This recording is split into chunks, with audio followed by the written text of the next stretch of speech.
Internet connectivity is an issue a lot of people deal with, especially a lot of RVers. How to stay connected when you're on the road, because you might be camping in a forest, you might be out in wide open spaces, you might be where there's no cell service. What's the best way to get connected and stay connected is a puzzle that a lot of us are trying to figure out. I have taken a multi-provider approach to internet, not only in the RV, but also at home. Cindy and I live in, I guess you'd call it the woods, in the mountains. There are a lot of tall trees here. It's not a big city. There's only one internet provider, and the speeds there are very slow, and it's not as reliable as we would like to have. As you probably guessed, looking behind me, I have made Starlink part of that approach to how we solve the internet access conundrum. I signed up for Starlink right around the time it first came out. I'm in an underserved area. I've been on the waiting list. I was on the waiting list for a couple of years, and every 6 months or so I would get a notification that the date was being pushed out even more. Started to see some of it in my area now, but I ordered this bad boy about 4 months ago. So in this video, I'm going to show you the initial setup, what we use for mounting the Starlink, both at home and in the RV, and talk a little bit about the most recent changes that have come for Starlink that you probably need to be aware of if you're not already aware. So let's go back to the unboxing and first impressions. Yesterday, right after we got home, I mean within a few minutes, Cindy got in her Jeep and drove over to our daughter's house to pick up Gigi, where she has been staying for the week that we were gone. And while she was there, she picked up my Starlink. I wish I'd had it while we were in Phoenix because the internet was terrible there. I've tried a combination of my T-Mobile, Verizon, Visible, wireless. I have a PipWave that I can combine everything through and try to get the best, and I still kept dropping in calls. So I'm excited to try out this Starlink. I've heard great things. I've heard some people don't like it much. I have every confidence that it's going to work for me. Maybe not here because there are a lot of trees, but definitely on the road. I ordered it a couple weeks ago. I had it shipped to our daughter's house because we were supposed to go to California rather than come back here. That's a story for a different video. So I had it shipped there, and it arrived way sooner than I thought it would. I mean, I got shipping notification within a week, and a couple days later, boom, it was on their doorstep. But anyway, we're going to go ahead and unbox this pretty thing and get it set up and see what kind of signal we can get here in the Pines. How's that? See everything okay? Well, good? All right. Let's open this up.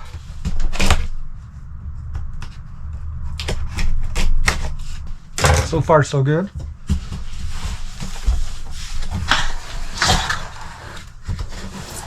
Okay. We will keep this to make a holder out of later if we don't want to put it back in the box all the time. And here is nothing. It's like showing your dog you don't have any food in your hands. It has a stand.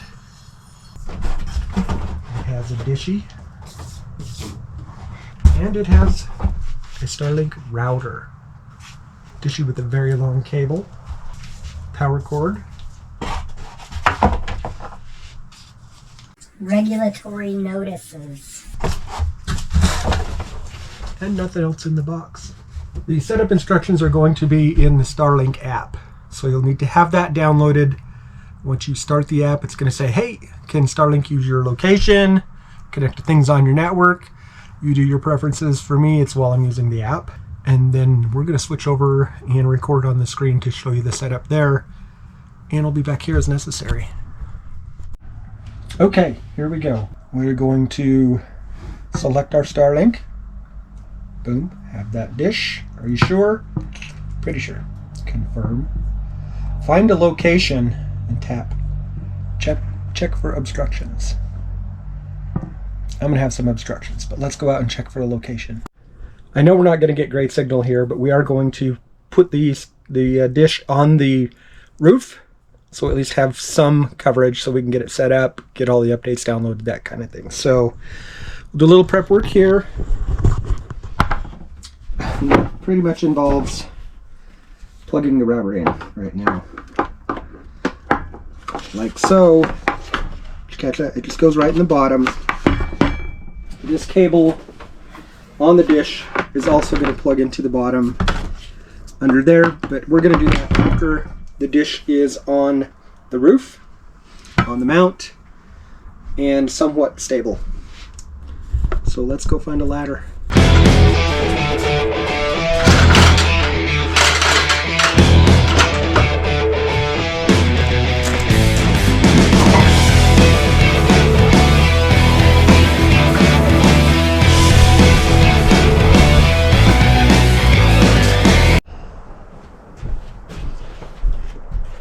Again, this is a temporary setup.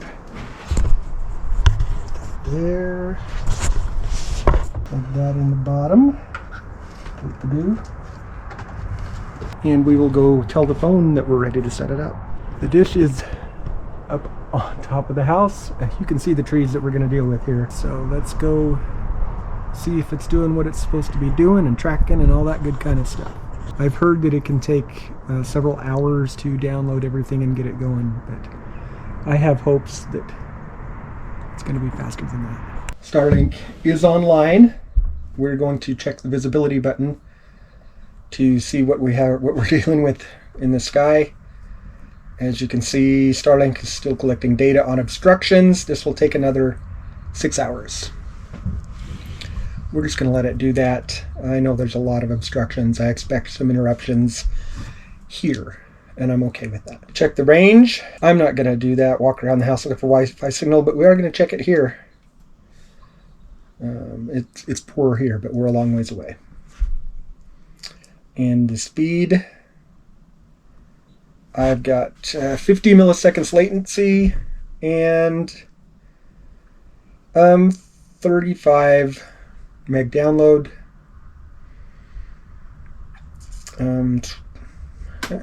around 20 upload. That's not bad for the range that I'm at. I'll take it as long as it can be somewhat consistent. Statistics. All right, possible obstructions.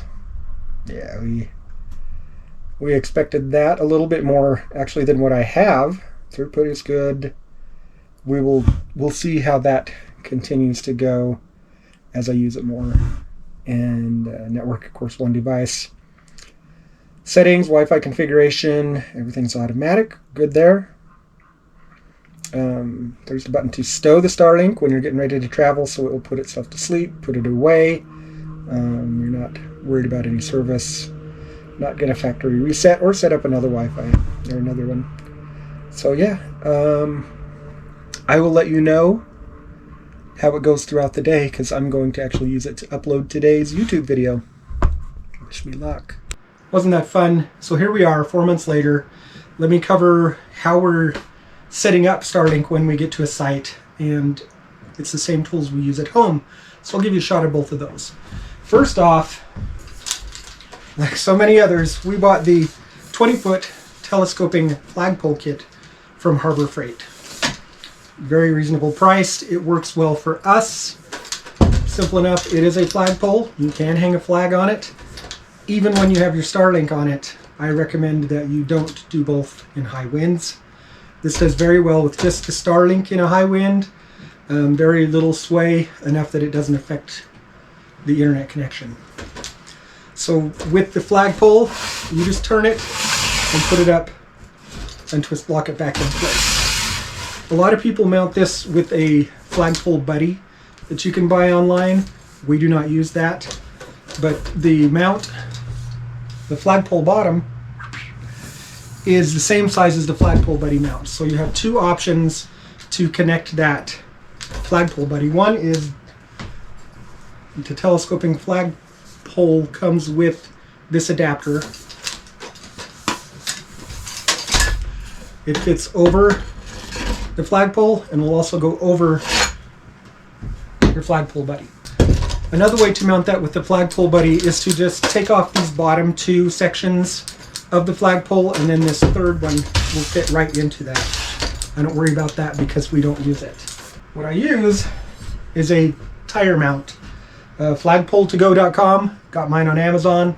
I'll put a link down below. It comes in two pieces like this. This one will go under a tire, or as we do, under the jack stands up front. With two pieces, all you do is screw them together.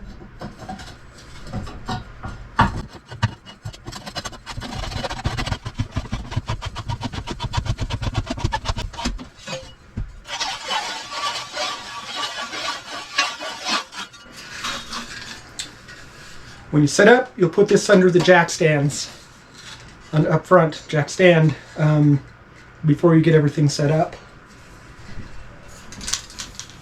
And then the flagpole just sits down in it like that.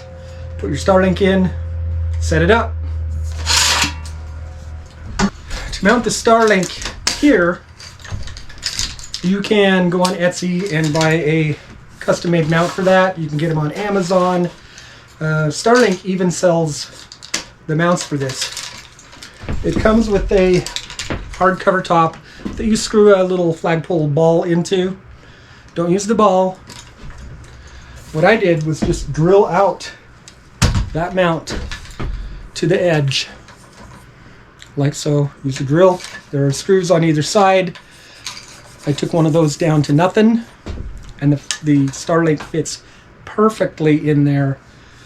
The screw that you don't take down to nothing helps keep the Starlink from spinning. If you buy the Etsy version, or if you buy the Starlink version or another Amazon version, most of those have that notch.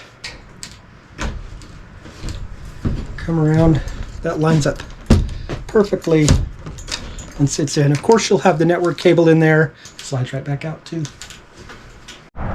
Here at home, I'm using a heavy flower pot with a dormant rosebush right now to secure the base of the flagpole. And then I secure it to the side of the house and extend it up enough that it gets over the trees here. Very, very little obstruction. There are basically two different types of Starlink service that you can get. Starlink Residential and Starlink for RV, which is obviously for RVing, taking it places with you. In addition to that, you can get a bigger, more expensive dish that will allow you to use Starlink on the road. Some people mount them to their Jeeps or their RVs or their boats, and they can have that connection going down the road. Personally, I don't surf the internet while I'm driving. Cell phones are good enough to use when we're looking for maps and such, and use offline maps. We could not get residential and still cannot get residential here. I took myself off the list when I bought the Starlink for RV. It used to come with an option called portability. The price was $110, and then you could pay an extra $25 to get portability, which means you set your Starlink up at your home base. You say, all right, I'm going to go to Yuma, Arizona for 2 weeks. When you get there, you use that portability and say, my home is now in Yuma, Arizona. And you would get service there. So same price basically as the for RV, except kind of not. So with the new pricing, in underserved areas, the price went up $10 a month for the home Starlink. So it's $120 a month now. And portability is going away. If you already have home service with portability, it looks like you're going to be able to keep that, at least for now. If you don't, and you're ordering it new, you're going to be able to use it at your home base. Obviously, if you move, Starlink's going to be able to set you up in your new house, your new location. It's not just you have to use it wherever you bought it, but they are disabling the feature where you can go park to park to park and just say, this is now my home address. This is my home address. This is my home address. Well, you need Starlink for RV if you're doing that. If you have Starlink for home and you're in an overserved area where there's, a lot of capacity, the price is dropping $20 a month. Makes no sense to me. Elon Musk is much more successful than I am. At least has a lot more money. Residential, again, 120 if you're in an underserved area, 90, it's a great deal if you are in an overserved area. Last thing I'll say about for residential or home Starlink is they're going to cap that preferred data at 1 gig of data a month. Used to be that was a lot of data. Now with, streaming on your TV, playing games, all the work from home stuff going on, you can burn through a gig fairly easily.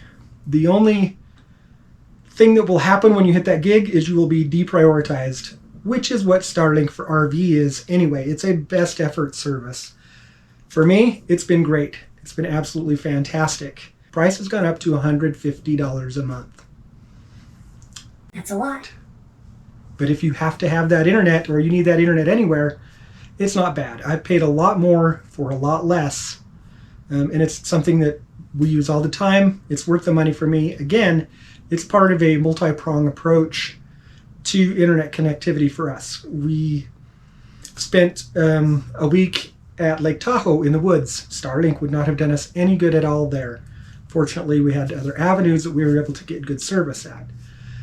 Everywhere else we've been on the road, Starlink has been fantastic.